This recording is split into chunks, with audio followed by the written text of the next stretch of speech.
We are moving on now. We are in Module 4, and we're going to talk about data in our section, following along the Quantitative Research Methods class.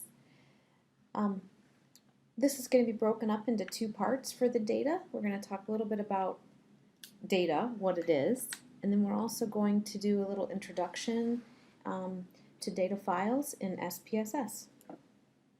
So let's get started.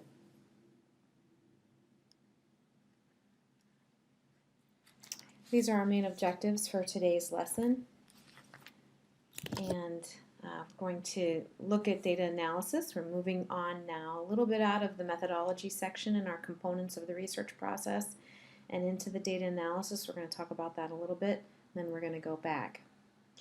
We're going to look at the general processes for managing quantitative data, and then we're going to go ahead and get familiar with SPSS. First of all, first section relating to data is the collection of data. And the whole process and the whole procedure for the collection of data is called instrumentation. Basically, the device that we use to collect data, a survey, a discussion guide, a tally sheet, anything that we might use to collect data is called an instrument. You may have heard some institutional researchers call their surveys instruments. But this procedure, this process, which needs to be well documented in any write-up, is called instrumentation. What that entails is where the data are located. So basically, what are you doing to find the data that you need? Is it a survey process and you're going to be asking questions? Is it a data file, a hard data file, like a student data file in a banner business intelligence system or DataTel, or some of the other systems that institutions of higher ed use? I'll just call this the student system.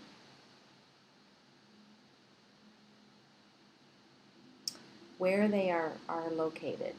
Are you observing the data and you're going to take notes during an observation?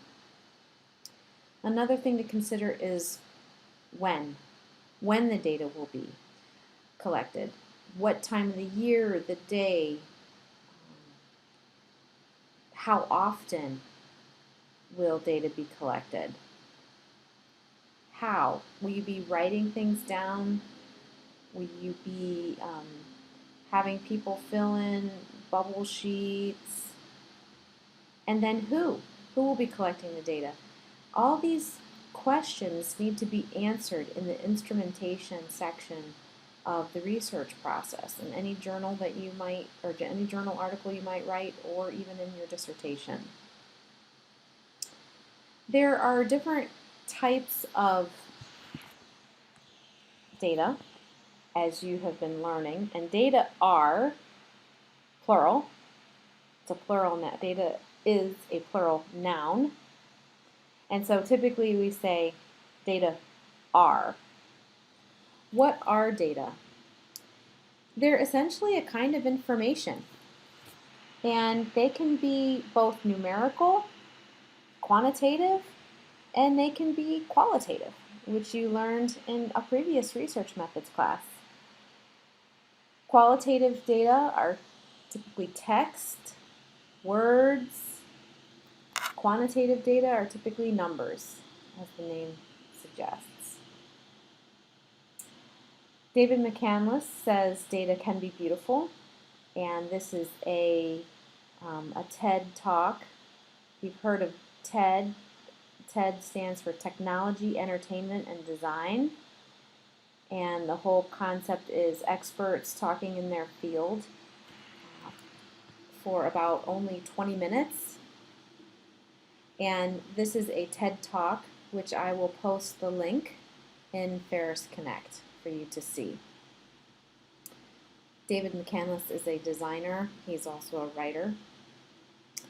Different types of data collection methods exist, and you learned about some of these in a previous research methods class. Questionnaires can take the form of a survey or an interview schedule to do in-depth interviewing, a discussion guide when it comes to a focus group. Again, I mentioned observation. For instance, in field research, you could have a tally sheet for how many times you see a certain type of behavior take place. Obviously, different kinds of tests in educational research we use a lot, like students taking the ACT will use their test scores to, to measure aptitude, but also as predictors of other behavior. We can also use pre-existing data. So for instance, in the student data system, we'll be able to find things like transcript information, GPAs, and this is very non-intrusive way to get data because you don't really have to ask your individuals, your respondents, for information. You can just get it out of a system into which information has already been applied. So let's look at data analysis, the next section in the components of the research process. You'll see that we will go back in future modules to talk about sampling and a little bit more about what I like to call the design.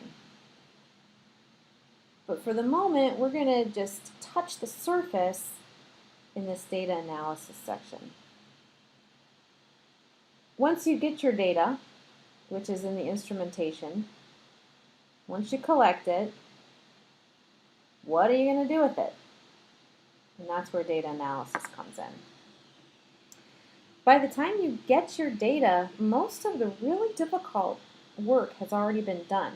It's much more difficult to define the research problem, to come up with your variables, and to measure those variables, and to develop a design structure, than it is to do data analysis. This ends this part of the module's presentation. Please move on to review the next part